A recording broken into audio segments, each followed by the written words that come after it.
Yeah, okay, sanibonani bafethu.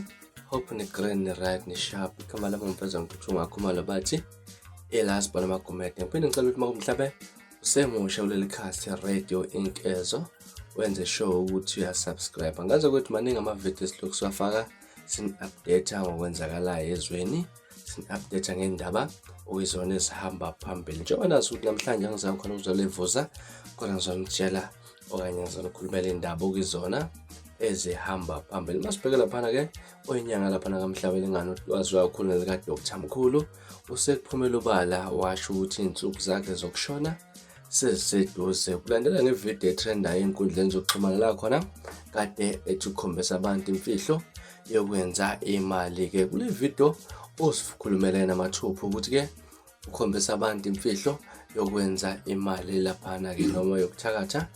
Ngakho-ke iy'nsuku zakhe azisekho, kodwa-ke abantu kumele bazi ukuthi yena uyenza kanjani imali. Ngazi ukuthi angizukwanda kakhulu-ke, kodwa ngizofuna ukuzula kuvo ku-comment section laphana-ke mangabe uqeda ukubuka le video. Nayi video ngenza kwethu uzwele esikhulumela yena mathupha uDr. Mkhulu, insizwa yakhona la ngakithi lana nje mawudlula kancane ngasikhemelele isisholo namathupha ukuthi-ke kwenzakalani insuku zayo asekho. Nayi video.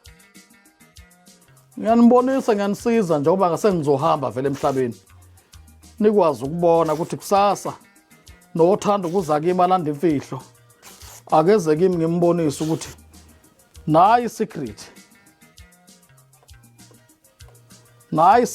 ekumnandi kuloya.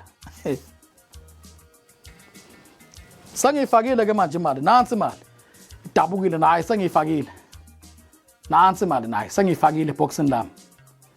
Sengiyakhuluma ke manje, ngikhuluma namadoda.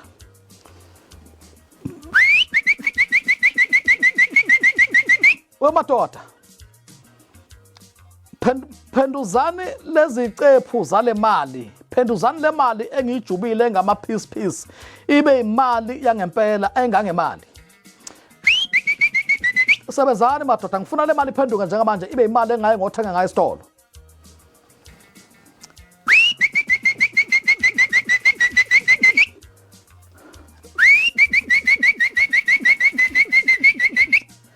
Ibhokisi lami leli njengamanje ngiyasebenza manje.